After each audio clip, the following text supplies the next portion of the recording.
Good afternoon, ladies and gentlemen. My name is William H. Thompson, CPA, MBA, and I am the founder of RE Accounting and Tax Professionals.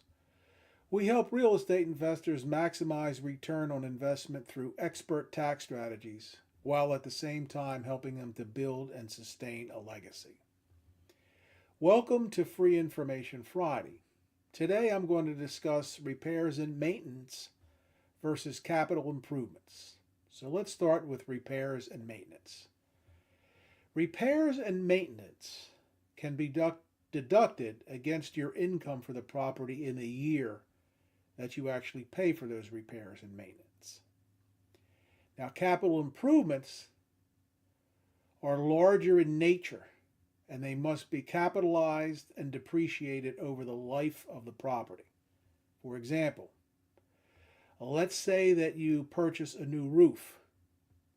That roof cannot be written off against your income in the year that you pay for it. It has to be capitalized and depreciated over 27 and a half years for a residential rental property and 39 years for a commercial property. Now, why is it important to be able to deduct your expenses in the year that you actually incur them? Now, let me give you an example. It's all about the time value of money. A dollar today is worth more than a dollar tomorrow. For example, let's say that you save $1 from writing off an expense in the current year. And let's say you invest that $1 at 8% for 10 years. That $1 at the end of a 10-year period will become $2.16. So if you're able to utilize that $1 now as opposed to in the future, you have a great opportunity to maximize your investment. So with that said, I want to discuss the tangible property regulations that came into effect in 2013. These regulations allow investors to write off their expenses in the year that they actually incur them. So for example, let's start with the de minimis safe harbor rule that came into effect in 2013 under the TPR, under the tangible property regulations in 2013. Now what the de minimis safe harbor says is if you spend $2,500 or less on a particular item, you can expense it in the year you spend the money as opposed to capitalizing. Okay? So, but it's very, very important that you document everything, every receipt that you get. I'm going to give you a quick example. A lot of contractors will give you a bill for total labor and total materials. Well, you want to have that broken out by project. So if you have, let's say that you put $1,000 repairs in putting up new fans in your rental property for $1,500, and the labor on that was $1,000. You're going to be able to show that those two together are $2,500 are within the safe harbor de minimis rule. So you're actually going to be able to write it off in that year and take advantage of it immediately, reducing your taxable income. The second thing that happened under the tangible property regulations was another safe harbor rule, which was called the small taxpayer safe harbor.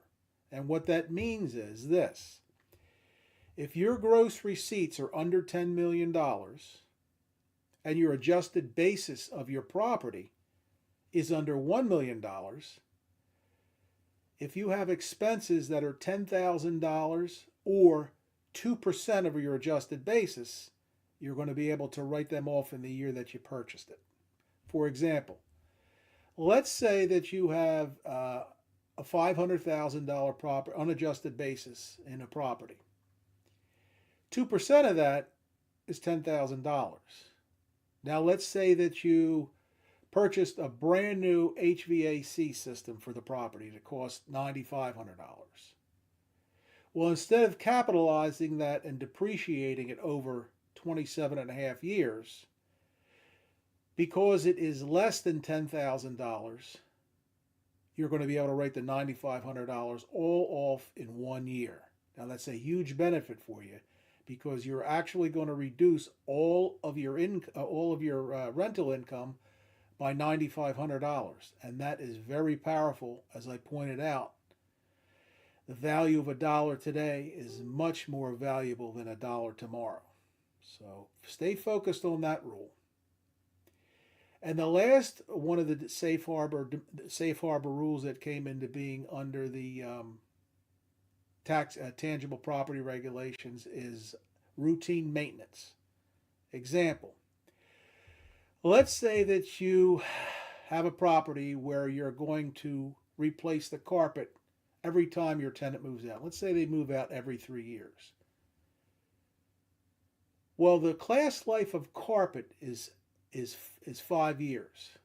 So this routine maintenance safe harbor rule allows you to write off the replacement of the carpet if you can reasonably expect that it's going to happen at least twice within the 5-year period. And when I say 5-year period, that's the class life of carpet. So let's say you have a tenant that moved out after 3 years and you put new carpet back in there. You're going to be able to write that carpet off against your the taxable income for the property for the year, which again allows you to reduce your income paying less taxes now as opposed to capitalizing it and waiting for the life of the depreciating over the life of the property, which is 5 years. So what I wanted you to get out of this little segment here is the importance of knowing these rules so that you're able to write off your expenses in the year that you incur them, as opposed to capitalizing and spreading them over the life of the asset. Now, I hope this segment of Free Information Friday was helpful to you. And if you're a real estate investor who wants to maximize their return on investment through expert tax strategies, while at the same time helping to build and sustain your legacy, book a call with our firm. And remember, only you can create your empire, but we are here to help every step of the way. Thank you, and I wish you much success on your real estate journey.